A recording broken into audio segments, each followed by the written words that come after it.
waxaynu dhammaanteen baa wada ognahay in bulshada Somaliland sanadkii 1960kii ay xorriyadoodii si bila shuruud ah ugu darsadeen maamulkii koonfurta Soomaaliya waxaanay bulshada Somaliland kala sinaayeen ummadii ku nooleed qaaradda Afrika ee u halgamaysay sidii ay gumaysiga isaga xoreyn lahaayeen ee ay Afrika u midayn lahaayeen haddaba markii lagu hungoobay midnimadii 60kii isla markaana si cadaalad iyo bini'aadanimada ka baxsan awoodii Soomaaliya ay lahayd ay isku fuuqsadeen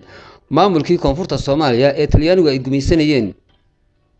waxa bilaabantay tabasho hor leh waxaanay shacbigu bilaabeen sidii ay mar labaad xorriyadooda ula soo noqon lahaayeen bilowgii lixdamaadkii saraakiil ka soo jeeday Somaliland ayaa isku dayay inay inqilaab ku qabsadaan gobolada waqooyiga waxa bilaabmay kacdoonno siyaasi ah toddobaatanaadkii kacdoonnada siyaasiga iyo tabashadii bulshada Somaliland waxay noqotay in dagaal foolka foolah lagala hortago kaligii taliyay Maxamed Siyaad Barre sanadkii 1991kii markii xukunka laga tuuray dawladii Maxamed Siyaad Barre shacbiga Somaliland ay ku guuleysteen inay helaan dal madax bannaan oo dimuqraadi ah arrintani may ahayn guul u soo hoyatay ummadda Somaliland oo kaliya halgankii hubaysnaa ee shacbiga Somaliland ay la galeen taliskii Maxamed Siyaad Barre wuxuu soo afjaray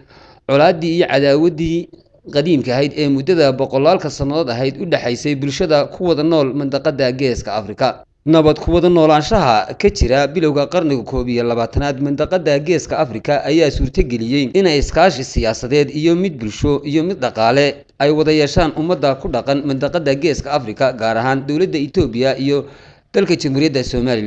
Somaliland iyo dawladda Itoobiyana waxay kala saxeexdeen heshiiska saddex geesoodka ah ee dekada magaalada Berbera oo ay ku wehelinayso shirkadda caalamiga ah ee DP World oo laga leeyahay dalka Imaaraadka Carabta maalmahan ugu dambeeyay waxa soo baxaya hadallo ka soo yeedhaya maamulka koonfurta Soomaaliya oo iyagu mar kastaba isku daya inay caqabad ku noqdaan ama is hortaagaan wixii horumar ah ee ay qaado Jamhuuriyadda Somaliland iyo ummadda ku dhaqan mandaqada Geeska Afrika maamulkan taagta daran ee koonfurta Soomaaliya oo isagu ku fashilmay inuu damaanad qaado ammaanka bulshada ku dhaqan koonfurta Soomaaliya oo ay ilaaliyaan quwwado shisheeye duruusta taariikhda ee caalamka ayaana ina baraysa qaab dhismeedka ummadaha iyo dawladuhu sida ay ku dhismaan waxaynu ognahay maamulka ka taliya koonfurta Soomaaliya inuu ka tafiran yahay ama ka soo jeedo qoyskii kaligii taliyay Maxamed Siyaad Barre isagoo oo rumaysan guuldaradii iyo jabkii ku dhacay maamulkii qoyskoodu inuu isku dayo sidii uu uga soo kaban lahaa waxaanaynu u sheegaynaa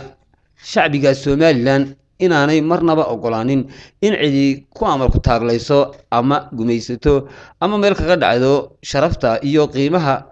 iyo qarannimada ay leeyihiin shacbiga Somaliland waxay markasta diyaar u yihiin soo dhaweynayaan iskaashiga iyo nabad ku wada noolaanshaha ummadda mandaqada Geeska Afrika ee Ilaahay uu ku abuuray mana doonayno in cadaawad iyo nabadgelyo la'aan ay ka jirto mandaqada Geeska Afrika heshiiska saddex geesoodka ee ay wada galeen dawladda Somaliland Itoobiya iyo Imaaraadka Carabtu waa mid wax badan ka tari doona kobcinta dhaqaalaha iyo horumarka mandaqada Geeska Afrika